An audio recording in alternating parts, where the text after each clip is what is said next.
Hi friends, இன்றைக்கி பார்த்திங்கன்னா நம்ம என்ன பார்க்க போகிறோம் நீங்களே பாருங்கள். இன்றைக்கி பார்த்திங்கன்னா காய்கறி குப்பை வந்து சேர்த்து உரமாக்குவது எப்படி. அது பார்த்திங்கன்னா மண்புழு இருக்குல்ல, அது வந்து எந்த மண்ணில் இருந்தாலும் அந்த மண்ணை நீங்கள் எடுத்து உரம்.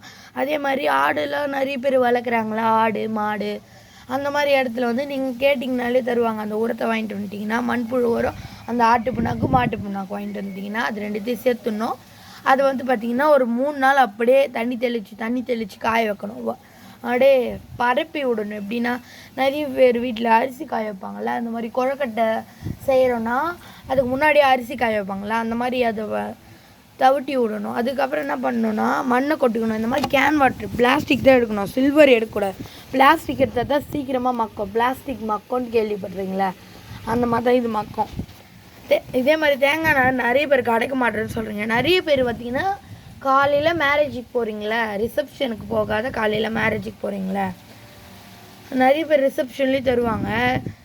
இது எதுக்கு ரிசப்ஷன் மேரேஜுன்னு சொல்லிட்டு இருக்கேன்னா, இந்த தேங்காய் நார் பார்த்திங்கன்னா நிறைய பேர் வந்து கிடைக்க மாட்டேன்னு சொல்கிறீங்க. இது வந்து அதிகமாக கிடைக்கும். அந்த தேங்காய் நாரில் எப்படி கிடைக்குதுன்னு நான் சொல்கிறேன். இந்த மேரேஜுக்கு போகிறோன்னா இந்த பையில் தருவாங்க. தேங்காய் உரிச்சிட்டு அதை நம்ம வந்து உரிச்சிட்டு யூஸ் பண்ணிக்கலாம். அது பாதி நம்ம உரிச்சிக்கணும், பாதி வந்து அவங்க உரிச்சி தந்துடுவாங்க. பாதி நம்ம உரிச்சிட்டு அதுக்கு யூஸ் பண்ணிக்கலாம் நம்ம. இன்னும் நீங்கள் கடையில் உரிக்கிற இடத்துல கேட்டால் கூட தருவாங்க பாருங்கள். அதை பற்றி மண்ணை கொட்டிக்கணும். ஃபஸ்ட்டு மண்ணை கொட்டிட்டு அதுக்கப்புறம் காய்கறி நம்ம டெய்லியும் அறிகிறோம்ல, வெஜிடபிள்ஸ்லாம் கட் பண்ணிவிட்டு அதில் வர வேஸ்ட்டு எடுத்து நம்ம இதில் போட்டுக்கணும். நிறைய பேர் வந்து மிக்சியில் அரைச்சி ட்ரை பண்ணி போடுறாங்க. அந்த மாதிரிலாம் நம்ம போடக்கூடாது. அந்த மாதிரி போட்டாலே சத்து, ஆனால் அது அரைக்கிறது நம்ம லேட் ஆகல. இந்த மாதிரி பண்ணிட்டு போனால் நம்மளுக்கு ஈஸியாக இருக்கும். மண்புழு உரம் தான் இது தயாரிக்கிறதுக்கு. இவனும் 35 நாளில் 45 நாள் சொல்கிறாங்க. ஆனால் எனக்கு வந்து பார்த்திங்கன்னா 35 நாள்லேயே தயாராகிடுது இதெல்லாம்.